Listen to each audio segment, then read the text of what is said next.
Barcelona have a problem.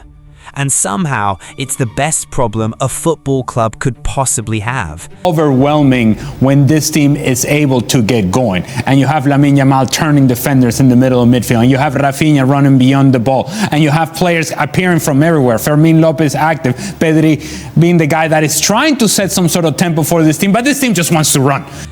Everyone keeps talking about Lamine Yamal. They keep talking about Hansi Flick. They keep talking about Barcelona winning La Liga. But I think everyone is looking at the wrong thing, because while the rest of Europe has been trying to stop last season's Barcelona, Barcelona have quietly built an even stronger team. New signings, a deeper squad, young players who don't look like academy prospects anymore, they look like first-team players. And that's where this story gets scary. Most champions spend the summer trying to defend what they already have. Barcelona didn't. They added more quality, more competition, more unpredictability. Now Hansi Flick has a squad where world-class players could find themselves on the bench, not because they've been poor, because someone else is playing even better. Think about that for a second. If your biggest problem is having too many players capable of deciding matches, is it really a problem, or is it the beginning of something much bigger? Because once you take a closer look at this Barcelona squad, their new signings, and the way Flick is putting all the pieces together, you'll understand why this team isn't just trying to defend La Liga. They're building a squad capable of taking over Europe. And that's the problem nobody expected. The strange thing about Barcelona's summer is that this was never supposed to be another rebuild. Hansi Flick had already restored their authority in Spain. Barcelona entered the new season as back-to-back La Liga champions, with Flick becoming only the third manager in the club's history to win the league in each of his first 2 campaigns. They had also collected consecutive Spanish Super Cups and earned him a contract extension through 2028. This was already a team built to overwhelm opponents. Lamine Yamal could isolate defenders on the right. Rafinha attacked space with relentless movement. Pedri controlled the rhythm.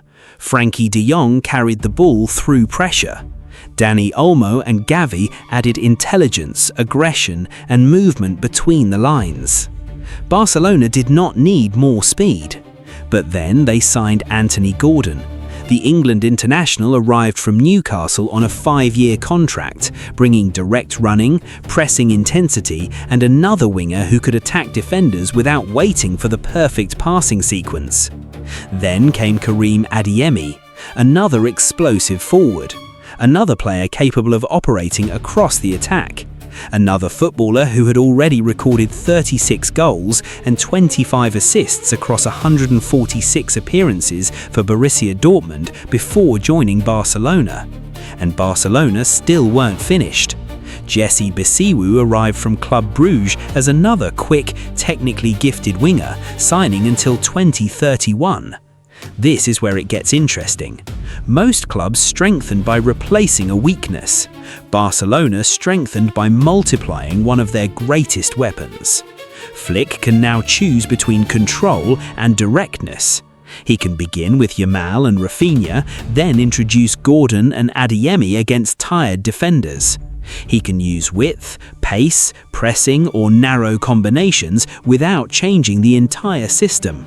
That is not ordinary squad depth. That is the ability to make opponents solve one tactical problem, then replace it with another before they have recovered.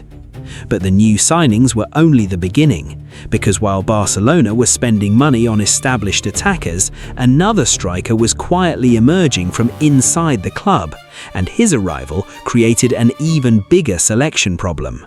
Here's what makes this Barcelona team different from the one that won La Liga.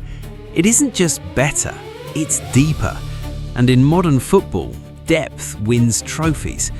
Think about it. Last season, opponents knew where most of the danger would come from.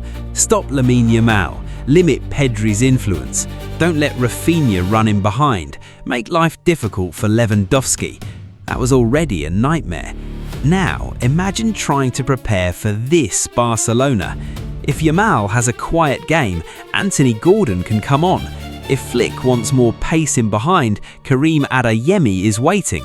If he needs a natural penalty box striker, Hamza Abdelkarim has already shown he's ready to seize his opportunity.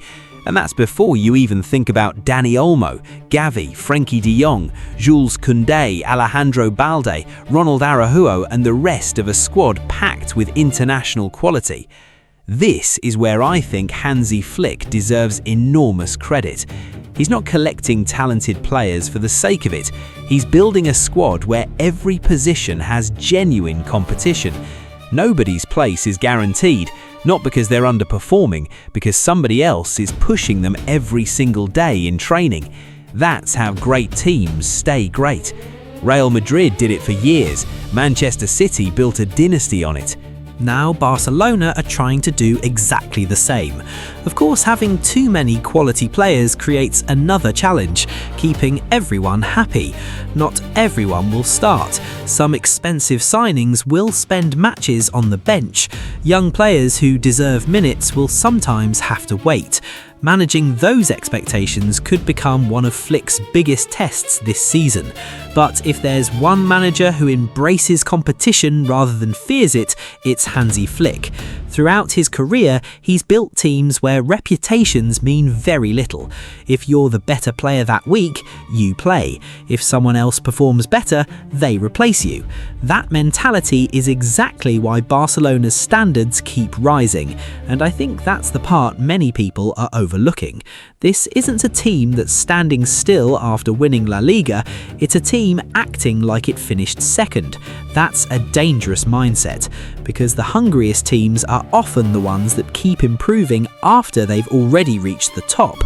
Barcelona aren't just trying to defend their league title, they're trying to become the kind of team that dominates Spain and genuinely scares every opponent in the Champions League.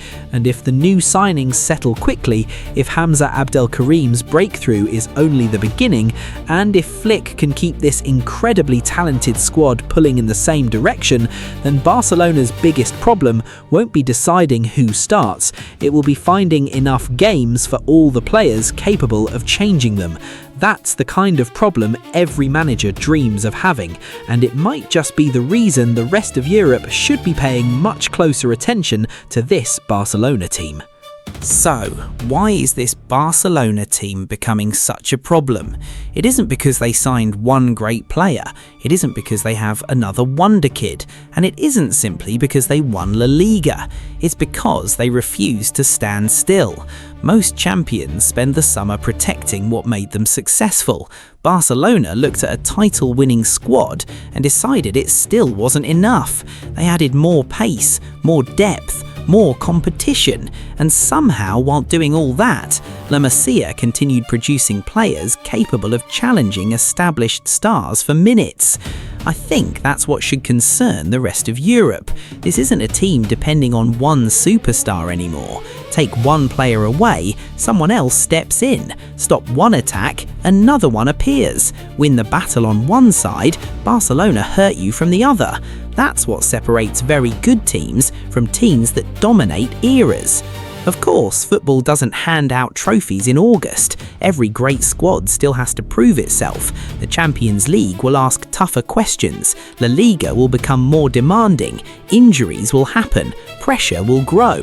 But if Hansi Flick keeps this squad hungry, if the new signings settle as quickly as expected, and if the young players continue developing at this rate, Barcelona won't just be defending their league title, they'll be chasing something much bigger. Because the frightening part isn't that Barcelona have assembled another talented team. The frightening part is that this team feels like it's only getting started. And if that's true, then Barcelona's biggest problem may become everyone else's.